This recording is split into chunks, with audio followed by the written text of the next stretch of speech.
Bom dia a todos, professor Eder quem vos fala, terceiro ano, Linguagens, Códigos e suas tecnologias, Unidade Escolar Estado de São Paulo.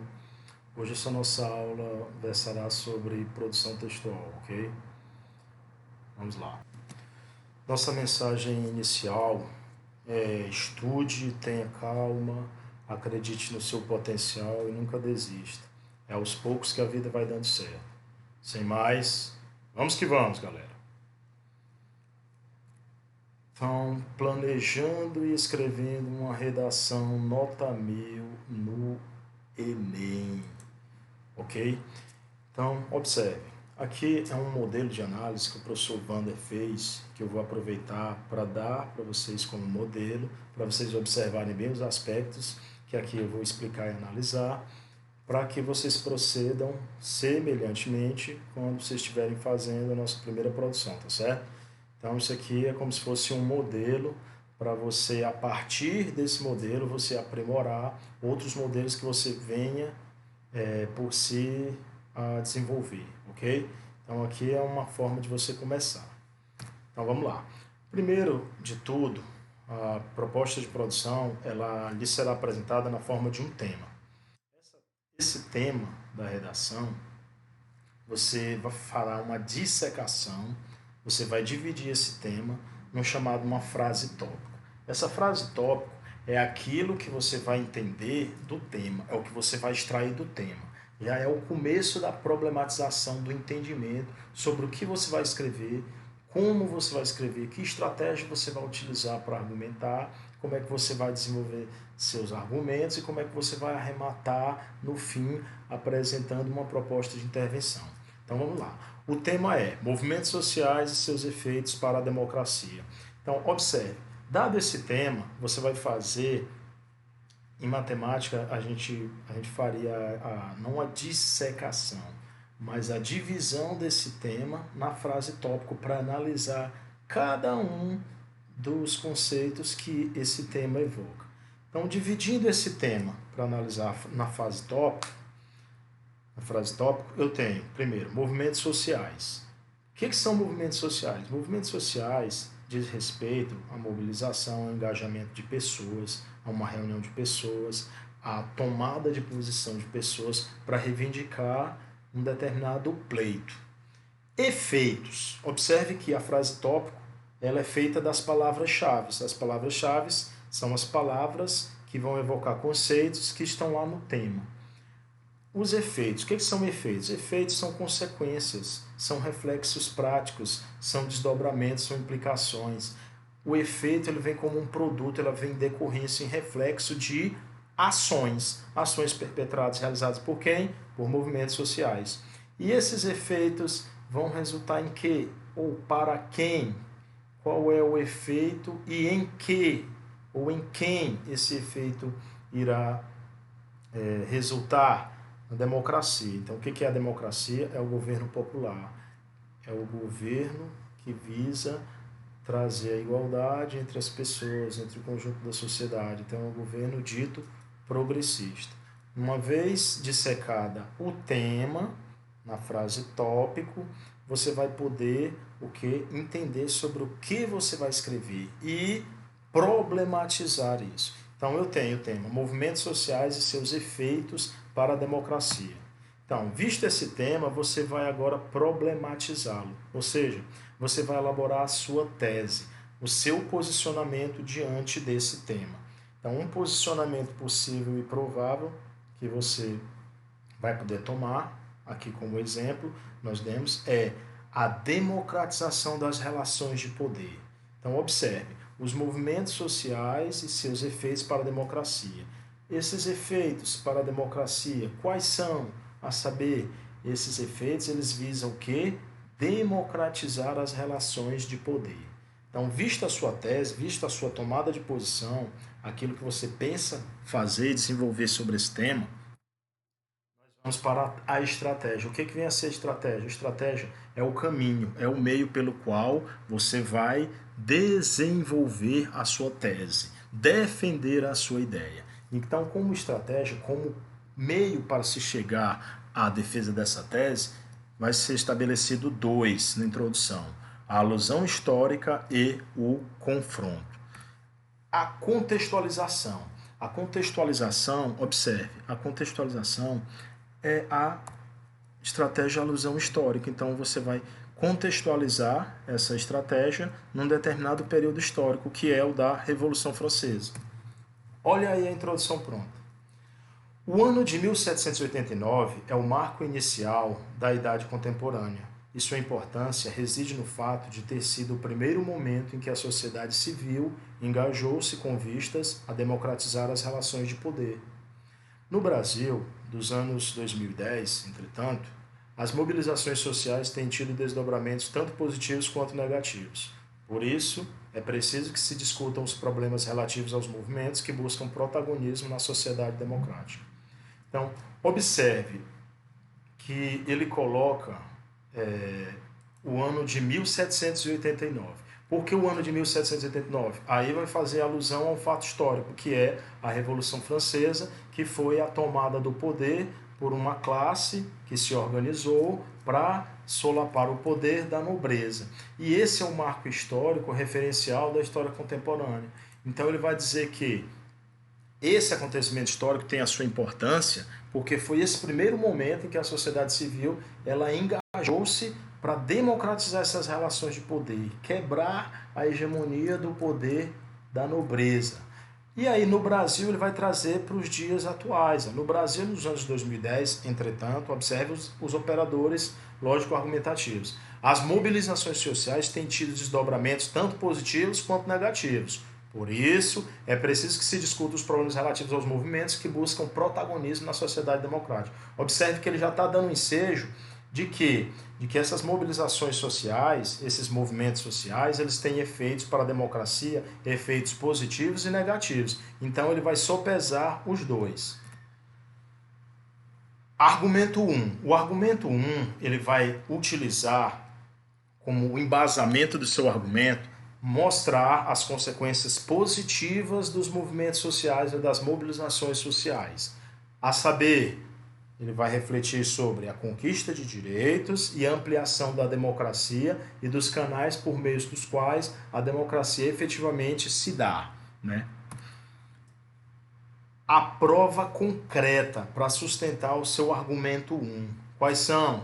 As jornadas de junho de 2013 e o movimento sufragista inglês. Observe todo o encadeamento, desde a concepção do tipo de argumento que ele vai utilizar até a exemplificação de como ele vai fazer isso. A estratégia vai ser o confronto e a amostragem de uma prova concreta. Ou o primeiro argumento pronto, que é a primeira parte do desenvolvimento. Observe, um parágrafo para a introdução, um parágrafo para o primeiro argumento, que é a segunda parte da produção textual, o desenvolvimento. Por um lado, se ele disse que há fatos positivos e negativos, então ele vai mostrar por um lado. Se ele vai mostrar por um lado, ele começa com esse operador explicativo, ele vai, no outro parágrafo, ele vai dizer por outro. Por um lado, merecem destaque os reflexos positivos da participação dos setores sociais na construção da democracia. Nesse sentido, é importante ressaltar que tais ações quase sempre levam à conquista de direitos e à ampliação dos ideários progressistas. Fatos como a diminuição da tarifa dos ônibus em junho de 2013 e a vitória do movimento sufragista inglês no início do século XX atestam a veracidade do artigo 1º da Constituição Federal, que reza que todo poder emana do povo e em seu nome deve ser exercido. Então observe, os reflexos positivos que ele coloca são, a saber, a conquista de direitos e a ampliação dos ideários progressistas. E aí ele vai exemplificar com a diminuição da tarifa dos ônibus, pela luta do movimento de 2013, que as pessoas, a sociedade civil se mobilizou e foi para a rua, e na Inglaterra a vitória do movimento sufragista, do movimento que lutava para votar, né, no início do século XX na Inglaterra.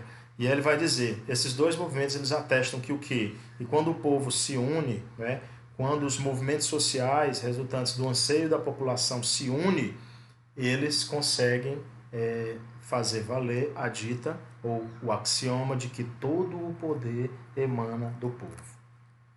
Vamos lá agora o argumento 2, o segundo parágrafo do desenvolvimento. Agora iremos mostrar as consequências negativas das mobilizações sociais. A saber, quais são essas consequências negativas? A radicalização e polarização ideológica e a proliferação do discurso de ódio e da intolerância.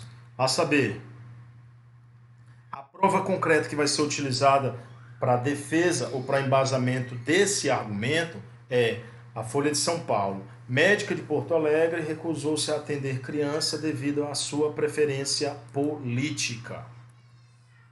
E a segunda estratégia vai ser de confronto e demonstração de uma prova concreta. Ou o segundo argumento pronto. Por outro lado, observe o operador que iniciou o parágrafo. Por um lado, ele apresentou as características positivas, né? Por outro lado, ele apresenta agora as negativas. Por outro lado, entretanto, há que se apontar os desdobramentos negativos das mobilizações sociais. Infelizmente, depois das jornadas de junho de 2013, a sociedade brasileira tem vivenciado uma crescente polarização ideológica, acompanhada por vezes de discurso de ódio. Então, a saber, está lá grifadozinho, ó, grifei para vocês, ó, os desdobramentos negativos nas duas expressões chaves, polarização ideológica, discurso de ódio. Esses fatos podem ser comprovados não só pelo surgimento de grupos que pedem a volta da ditadura militar, mas também por ações de intolerância, como a divulgada pela Folha de São Paulo no início de 2016, que apresentou o caso de uma médica porto-alegrense que se recusou a atender uma criança devido à preferência ideológica dos pais do bebê. Ok? E agora vamos para a terceira e última parte, que é, primeiro, o fechamento, o parágrafo de fechamento da sua produção textual e a apresentação de uma solução para o problema. Porque qual foi o problema? O que você problematizou dos movimentos sociais e seus efeitos para a democracia?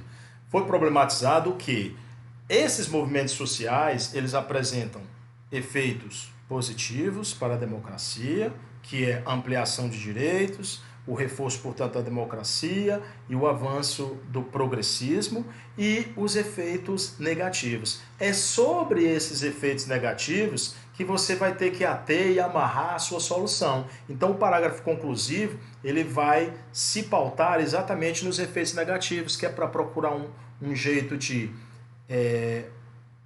diminuir a sua intensidade, o seu vigor, para que os efeitos positivos, benéficos, eles sejam mais e mais enaltecidos, ok? Então, o articulador conclusivo, a gente sempre começa pelo articulador, é o mesmo que um operador lógico-argumentativo, que há uma competência no Enem que avalia só a utilização desses articuladores. Então, o articulador conclusivo, por tudo isso, e o ainda. Vamos lá. Como é que você vai fazer a primeira solução do problema? Que problema? A diminuição da polarização ideológica, né? E também o que prejudica o livre exercício da ampliação da democracia, do exercício democrático do dia a dia. Então você vai buscar a solução para esses dois problemas, né? Quais são os problemas? A saber, repetindo, a diminuição da polarização ideológica e a ampliação do exercício democrático ou da democracia. Então, a primeira solução, observe as perguntas-chave, porque essas perguntas elas vão direcionar a produção da sua iniciativa para a resolução do problema. Quem, o que, como e para quê. Então, primeiro, quem? Quem são os protagonistas, os atores da solução desse problema? Sociedade civil, mídia, governo e empresas privadas. O que esses organismos, esses protagonistas devem fazer? Divulgação da Declaração Universal dos Direitos Humanos e da Constituição Federal de 1988. Como eles deverão agir? Propagandas em redes sociais, no rádio, na televisão e nos jornais. E para que eles vão agir? Exatamente para sanar os problemas. Diminuição da polarização ideológica e ampliação do exercício da democracia. A segunda solução do problema, quem deve fazê-lo? Escolas e ONGs. O que esses protagonistas devem fazer? Debates. Como? Inserindo esses temas afins que tenham ligação com essa discussão em disciplinas como filosofia, sociologia, como produção textual dentro de linguagens e códigos e outras disciplinas também. Então não existe esse fechamento não. E para quê? Para a mesma finalidade. Diminuição da polarização ideológica e ampliação do exercício democrático. Olha aí a conclusão pronta. Quinto e último parágrafo. Por tudo isso, a fim de que a cidadania seja exercida em sua plenitude e de que haja uma diminuição do discurso antidemocrático, o governo deve conclamar a sociedade civil e a mídia para promover a divulgação da Declaração Universal dos Direitos Humanos e da Constituição Federal. Então, observe o que fazer, né? A Declaração dos Direitos Humanos e a Constituição Federal. Quem é que deve fazer isso? A sociedade civil, a mídia, né? Que são concessões públicas, mas são órgãos privados, devem conclamar a sociedade, né, a divulgar, a conhecer melhor. Essa ação pode ser realizada por meio da inserção de peças publicitárias nas redes sociais e nos veículos de comunicação de massa, tais quais revistas, jornais, televisão e rádio. Escolas e ONGs, olha a segunda parte da resolução, escolas e ONGs poderiam ainda realizar debates por intermédio da inserção de temas afins em disciplinas como filosofia e sociologia. Medidas como essas certamente auxiliariam na ampliação do setor progressista e na melhora do debate político do Brasil. Então, aqui nós encerramos. Se observa todo o modelo de desenvolvimento da pré-produção, né, do planejamento, a partir da frase tópico, da dissecação dessa frase tópico, para entender o que cada palavra, o que cada expressão nessa frase tópico significa, para você, a partir daí, fazer o seu planejamento para desenvolver seu texto. Essa proposta ela consta do professor Wander Imediato. A fórmula do texto está no livro Redação, Argumentação e Leitura, que está na sua 5ª edição, São Paulo, Geração Editorial, do ano de 2010. Obrigado a todos e até a próxima.